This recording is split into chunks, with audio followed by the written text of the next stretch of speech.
In this video we'll be looking at the Baby Waffles Order Challenge, which is a web challenge on HackTheBox. It's rated as easy, and the description says, "Our waffles and ice cream are out of this world. Come to our online waffle store and check out this super secure online ordering system API." A super secure ordering system API. So the key being here, obviously, WAF is capitalized, Web Application Firewall. It's worth bearing in mind we can launch an instance here, and we can also download some files. So while that's spawning, let's download the files and see what we have. And we have the full directory, it looks like, of the website of the code. So let's take a copy of that.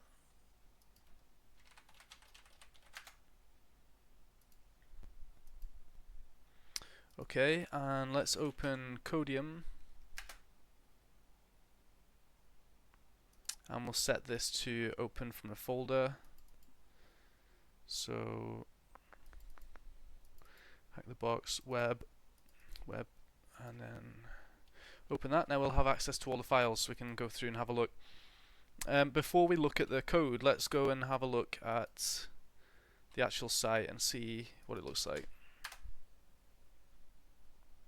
Okay, so we've got this page, ice cream. For ice cream and waffles, we are butter together. Quite a painful thing to look at in terms of visuals, but let's there's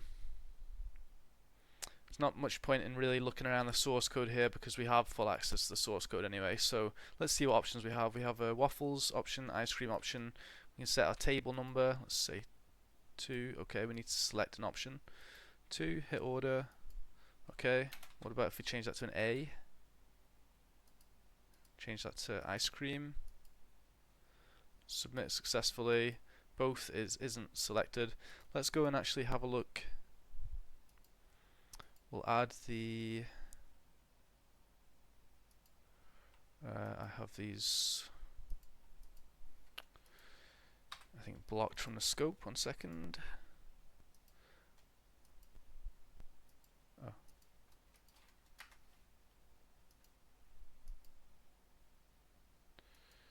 Interesting.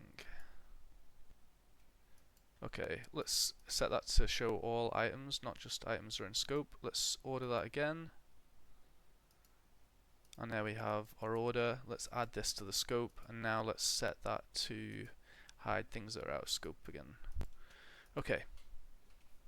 So there's our order that we attempted to make. Let's send that to the repeater and see if we can make some modifications. So if we set the food to both, which is the option that was deselected, and send that, it still submits the message okay. If we try and change this, maybe to get, method's not allowed. Okay. We could try adding things on here. Let's it looks like we've had a look at the core functionality of the site. Let's go and have a look at the code. And in here we have the index.php, and we have the option to get, so we can view the, if we run a get command just on the home directory, this is the page we'll get back. If we do a post to API order, it's going to go to this order controller at order, which is here. And here it's actually dealing with the order, and you can see here that if the HTTP content type is set to JSON, it's going to go through this code. Otherwise, if it's set to XML, it's going to go through this code. It's making sure that you've selected a food option. It's doing that on both, and if it does, then it's going to say order has been submitted successfully. So there are some potentials here. Let's, just before we look at what the vulnerabilities could be, let's go and have a look at this router page as well, just to see if there's anything else of interest. It looks like this is just pretty standard code, so let's focus on the order controller. This is where our data is being sent whenever we actually place the order. So there could be some potential JSON or XML injection here. So let's have a look at, you'll see here the actual title of the page is XXE, so that's XML Entity Injection. Let's Google it here. XML External Entity Processing. So a great source to look at this would be the port swigger, but instead let's just do XML injection payloads. It's a good chance it's XXE because we have this here, but we should be able to just get a list of different payload types anyway. And let's first of all actually, before we try to do any exploits here, you see we have some file disclosure, things like that. Before we try to do any exploits, let's make sure that we can actually send the XML order. So if we go back to burp, and instead of sending this as JSON, let's say table num, not name, table num, let's say 1/table num, and let's say food is both /food. Let's set this to XML. I don't know, do we need to put any versions or anything there? Let's try and run that. Now we need to change this as well to XML, because it's based on what that header is set to as to what it's actually going to try and process here. Let's send that off. And you can see here you need to select a food option first. We have selected a food option, but if we look at the structure of this, it's checking for an order. So if there is a food object inside the order object, then if there's not a food object inside the order object, then it's going to print out this message, and that's the message it's printed out to us. And we have a food object, but we don't have a order object. So let's encapsulate this whole thing inside an order object. And let's try and send that again. Okay, we actually get the same thing. That's not what I was hoping for. It may be, let me just grab one of these as an example here. I don't know if I've declared that XML properly. Probably not, it doesn't look like it.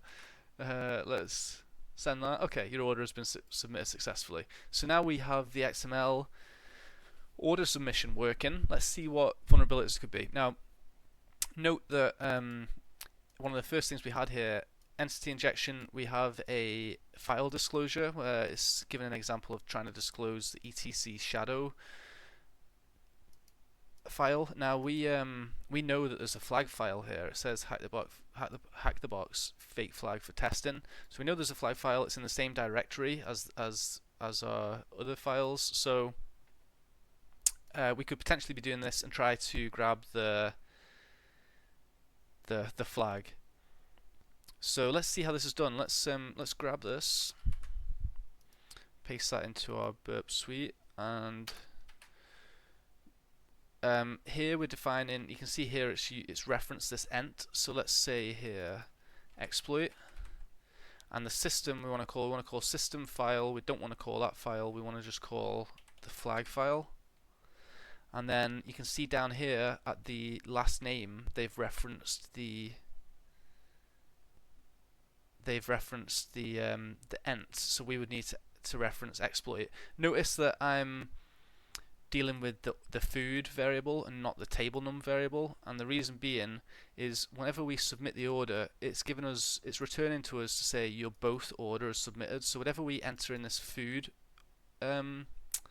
inside the food tags is going to be displayed back to us. It's not displaying back to us our order number, so anything that we update in here, it's not going to show. So we want to put in here and exploit, and that's going to try and call. It's going to replace the entity exploit with a call to system and the flag file, and then here it's going to try and actually access that entity that's been created. So let's hit send, and there you can see that it's come back with our flag.